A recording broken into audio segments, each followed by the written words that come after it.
People have to know one of the main things when you do inspection, home inspections, Friedman, again, one of the main important things is to do septic inspections, especially lately when there are so many houses that are on septic. Half Jackson, 90% of Pine Lake Park is on septic, right? That's correct. The Eden are spreading out, and the further we go, the less sewers there are. So far, ein Einblick. Ich will nicht zu viel heranzoomen, weil ja. Was siehst du, was geht uns healthy oder das geht uns ein problem? A little bit of extra scum. I don't like so much that part, but that's not the heart of the system. If you stand with me a second, I'll show you what the heart of the system looks like. What are you doing now? So this is called the outlet of the tank. I'll explain to you how a tank works. Basically, the tank acts like a very big separator. Everything sewer-wise comes in, goes in by the inlet over there, that white cap, and there's a vertical pipe. That pipe forces the sewage to break apart and fall down. Heavy stuff fall down to the bottom of the tank. And the water goes... The water stays in the middle of the tank. Kiktos, we have a 3-layer cake. And then the top, there's the floating stuff, which you want to eliminate as much as possible. It's grease, oil, tissues, wipes, stuff like that. What's geschehen is the water is in the middle. The outlet is a little bit lower than the inlet, and only the water flows out of the outlet. It goes into this area here. This is called a distribution leach field. I'll walk you through it when I get the camera inside. What is I'm trying to get my camera into what's called a distribution box. A distribution box is a small concrete box underground. That's where the water only, remember how I explained to you there's the 3 separate levels? So only the water goes out of the tank and flows into what's called a distribution box. You can see how the septic was treated, like it was a healthy way, or they abused it? Absolutely. So we're looking to minimize the top layer.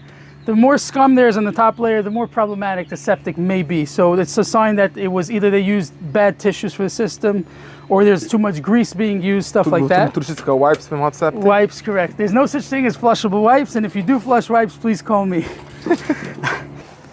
So what I just now did is I got my camera into the exit of the tank, and we got it into what's called a distribution box. If you want to see it live over here, what the inside looks like, it's a small box, probably about 2 feet long, 1 feet wide by 1 foot tall. No. You see all those pipes around and around? There's one straight ahead, there's 2 on each side.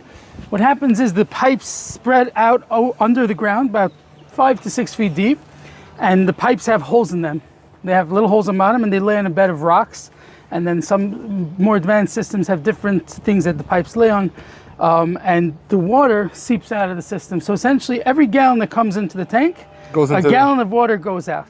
Wow. So this here is the heart of the system. We want to make sure that the ground is accepting water. If you look now, you can actually see that we started the flow test.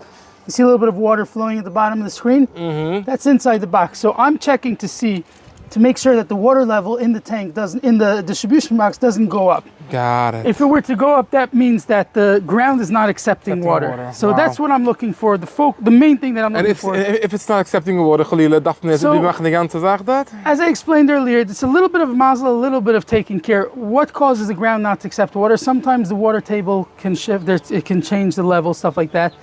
Sometimes ground just gets too saturated, it can't accept water. But sometimes when we start doing things that like flushing grease, chicken soup, chunt, we're not supposed to go down, even regular sewers, but at least in a regular sewer, it goes away and it becomes the city's problem. But here, it stays your problem. So once that starts happening, you're in big trouble. Usually, you have to replace the whole leach field. You're looking at $15,000 to $20,000 range. Ouch. Yeah, so it's important to know how to use a septic, to use it properly. And if you do that, I've seen septics that haven't even been pumped in 20 years. What? So there's what's inside, there's living organisms, little microbes, and they break apart the feces, at least they break it apart, and that itself can go out, flow down and go through the ground. Really? And your mamish never have to pump it. But a Yiddish family, I recommend, they say every 3 to 5 years, I say every 2 to 3 years for a Yiddish family, because why not? It's $500-600 to pump it, as opposed to $20-something thousand to replace. Wow, so. Wow. Yiddy, I love this education. It's complicated. It's not so complicated. If you know what you're doing, you know what you're looking for. And I try to help my customers make the most educated decision. Yiddy, what's the phone number someone wants to reach out to you? 732-867-PIPE for all your sewer backups and septic inspections. 732? 867-PIPE, 7473. Thank you very much for that.